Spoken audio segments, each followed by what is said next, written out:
Let's go.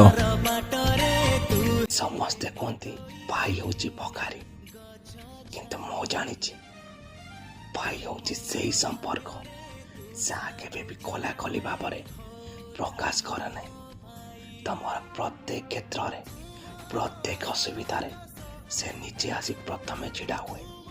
ସେ ଝଗଡ଼ା କରେ, ଗାଳି ଦିଏ, ମାଡ଼ ମାରେ, ଚିଡ଼ାଏ, କିନ୍ତୁ ଯଦି କୌଣସି କ୍ଷତି ହୁଏ ତେବେ ସେ ପ୍ରଥମେ ଆସି ସେ ସିଚୁଏସନକୁ ହ୍ୟାଣ୍ଡେଲ କରେ ଆଉ ସମ୍ଭାଳିଥାଏ।